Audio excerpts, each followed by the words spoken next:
सुमन अपने पति विनोद के साथ उसके गांव चली जाती है। सुमन गर्भवती थी। ये देखकर उसकी सास डरते हुए बोलती है, बेटी तुझे इस अवस्था में गांव में नहीं आना चाहिए था। और विनोद तू तो सब जानता है, फिर भी बहू को ऐसी अवस्था में गांव लेकर आ गया। थोड़ी अक्ल वक्ल है भी या नहीं?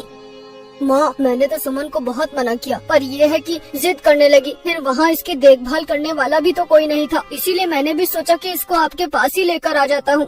पर बेटा। माँ जी, आप इतनी डरी हुई क्यों हैं? और आप ऐसे क्यों बोल रही हैं कि हमें यहाँ नहीं आना चाहिए था? बेटा, मैं तेरी भलाई के लिए ही बोल रही हूँ, क्योंकि हमारे गांव में जो भी गर्भवती होती है, चुड़ैल उसके गर्भ में ही बच्चे को मार देती है। इसीलिए यहाँ कोई भी औरत माँ नहीं बन पाती। हे माता रानी, इस गांव की रक्षा करना। इस गांव पर चुड़ैल का साया है। बेटा, इस वजह से मेरी बाकी की बहुएं बिना औलाद के ही हैं। उनको कोई भी औलाद नहीं हुई है। वो गर्भवती तो होती है, लेकिन चुड़ैल उनके बच्चों को गर्भ में ही मार देती है। पर माँ जी, आप इस बार निसंकोच हो जाइए, क्योंकि जल्द ही नवरात्रि आने वाली है और देवी माँ अपने भक्तों पर नवरात्रों में असीम कृपा बरसाती है। देवी माँ की सच्ची भक्ति की जाए तो वो हमेशा अपने भक्तों की रक्षा करती है। मैं तो यहीं रहकर नवरात्रि मनाऊंगी और देवी माँ से प्रार्थना करूंगी, तभी बाकी बहुएं भी वहाँ पर आ जाती हैं। और बड़ी बहू बोलती है, बहन, हमने भी देवी माँ की उपासना की थी, लेकिन चुड़ैल ने हमको बोला था कि अगर हम देवी माँ की उपासना करेंगे तो वो हमारे बच्चे को मार देगी। इतना कहकर बड़ी बहू रोने लगती है। तभी दूसरी बहू कहती है, लेकिन बहन, बड़ी दीदी ने फिर भी देवी माँ की उपासना की, जिससे गुस्सा होकर चुड़ैल ने उनके बच्चे को मार दिया। और हम सबके साथ भी ऐसा ही किया, जिस कारण हम कभी भी माँ नहीं बन सके। नहीं नहीं दीदी, ऐसा नहीं है। अगर सच्चे मन से देवी माँ की उपासना की जाए तो वो अपने भक्तों की रक्षा करने के लिए कुछ भी कर सकती है। मैं चाहूँगी कि आप लोग भी मेरे साथ नवरात्रों का पूजन करें। ठीक है, तुम्हारे कहने पर हम देवी माँ की भक्ति करने को तैयार हैं। हम भी देखना चाहते हैं कि तुम्हारी भक्ति में कितनी शक्ति है, क्योंकि सासू माँ ने हमें बताया है कि तुम दुर्गा माँ की बहुत बड़ी भक्त हो और तुम्हारे ऊपर उनकी असीम कृपा है। हाँ, ये बात तो सच है। मेरे काम में जब भी बाधा आती है तो मैं सुमन को बताता हूँ। सुमन कहती है कि देवी माँ सब कुछ सही कर देंगी और मेरा काम भी बन जाता है। सच में मुझे पत्नी के रूप में एक देवी मिली है, जिस पर दुर्गा की असीम कृपा है और जो देवी माँ की बहुत बड़ी भक्त है। ये सुनकर बाकी बहुएं भी खुश हो जाती हैं और अगले दिन से सुमन के साथ सब बहुएं नवरात्रों के व्रत रखती हैं। नवरात्रों के व्रत के पहले दिन ही चुड़ैल सुमन के घर के सामने पेड़ पर बैठी थी। तभी उसकी नजर सुमन पर पड़ती है। अरे वाह, एक और गर्भवती औरत। पर ये मेरी नजरों से बच कैसे गई? चलो, जो भी है, इसके बच्चे को तो मुझे अपना शिकार बनाना ही होगा। फिर चुड़ैल चोरी चोरी सुमन पर नजर रखती है और नवरात्रि के आखिरी दिन सुमन की सास उससे बोलती है, बेटे, हमारे घर में कोई भी बच्चा नहीं है, जिस वजह से कोई भी दूसरे गांव वाला हमारे घर में अपने बच्चों को नहीं भेजेगा। मुझे नहीं लगता कि आज भी कोई हमारे घर में अपनी कन्याओं को आने देंगे। हाँ सुमन, माँ जी बिल्कुल सही बोल रही हैं। हम एक काम करते हैं, गाय को ही खाना खिलाकर उद्यापन कर लेते हैं। हाँ सुमन, बड़ी बहू बिल्कुल सही बोल रही है। वैसे तो मैं नहीं चाहूँगी कि तुम ये व्रत रखो, क्योंकि चुड़ैल क्रोधित हो जाती है और गर्भ में पल रहे बच्चे को मार देती है। लेकिन जब तुमने मेरी बात नहीं मानी तो कम से कम ये बात तो तुम्हें माननी ही पड़ेगी बेटा। नहीं माँ जी, ऐसा कुछ भी नहीं है। आप देख लेना, हमारे घर कंजक भी आएंगी और भोजन भी ग्रहण करेंगी। देवी माँ सब कुछ सही कर देंगी। ठीक है, अगर तू जिद करती है तो कुछ देर में कंजक का इंतजार कर लेती हूँ, लेकिन अगर कुछ देर में कोई कंजक नहीं आई तो मेरी बात मान लेना। ठीक है माँ जी, पर मुझे पता है मेरी माँ मेरा साथ जरूर देंगी और कोई न कोई कंजक हमारे घर जरूर आएगी। फिर सास बहू सब मिलकर देवी माँ की उपासना करती है। फिर सास अपनी बहू के लिए गाँव के घरों में कंजक ढूंढने जाती है और सबको कहती है, अगर आपको कोई कंजक मिले तो हमारे घर में जरूर भेज देना, मेरी बहू ने व्रत रखा हुआ है। इतना कहकर सास दूसरे घर में जाकर कहती, बहन जी, अगर आपके घर में कोई कंजक आई हो तो हमारे घर भेज देना, मेरी बहुओं ने व्रत रखा था। अरे कैसी बात करती हो बहन जी, जब से इस गांव पर चुड़ैल की बुरी नजर पड़ी है तब से कोई भी रिश्तेदार अपनी बेटी को हमारे गांव में नहीं भेजता।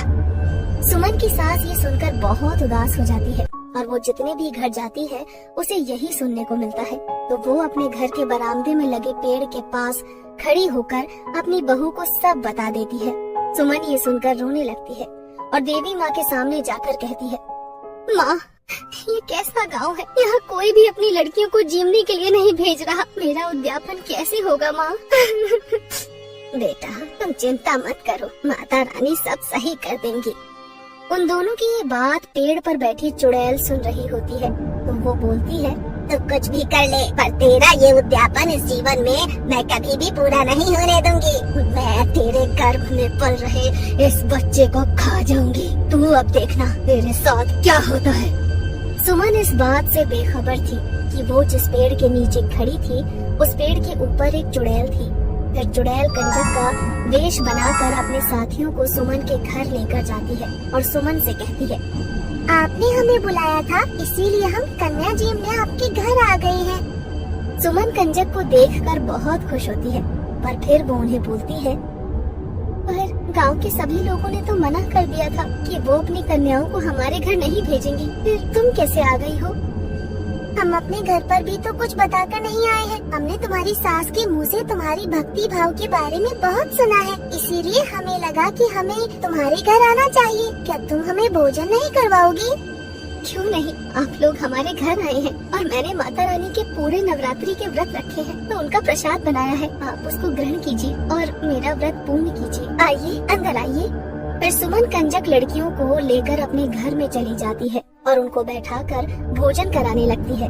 तभी चुड़ैल अपनी आँखों से सुमन के गर्भ में पल रहे बच्चे को मारने की कोशिश करती है, लेकिन तभी सुमन के गर्भ के चारों ओर एक जादू का गोला बन जाता है, जिससे चुड़ैल की शक्ति सुमन के गर्भ में प्रवेश नहीं कर पाती।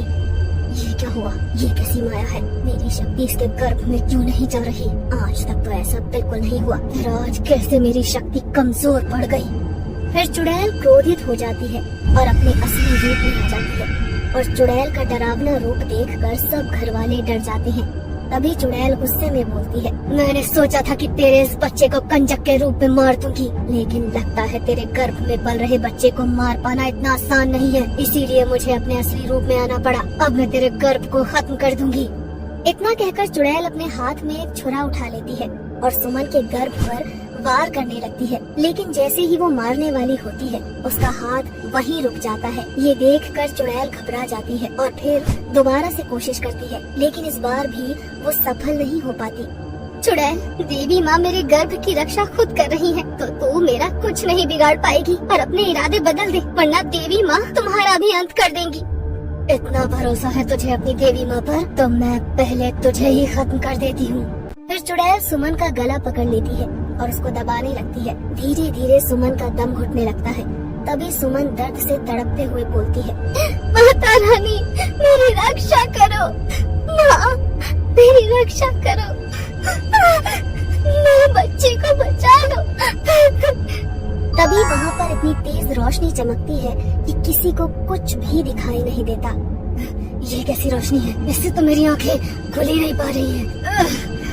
तभी रोशनी थोड़ी कम होती है और सब देखकर चौंक जाते हैं कि माता रानी वहाँ खुद प्रकट हो जाती है और गुस्से से चुड़ैल को कहती है, दुष्ट चुड़ैल, आज तक तूने इतने बच्चे को उनकी माँ के गर्भ में मार दिया, वही आज तू सुमन के बच्चे के साथ करने वाली थी, पर इस बार तेरी किस्मत खराब थी क्योंकि सुमन मेरी परभक्त है और मेरे होते हुए इसके बच्चे को कुछ नहीं होगा। अच्छा देवी, तो ये सब तुम कर रही थी, मेरे रास्ते से हट जाओ वरना मजबूरन मुझे युद्ध करना होगा।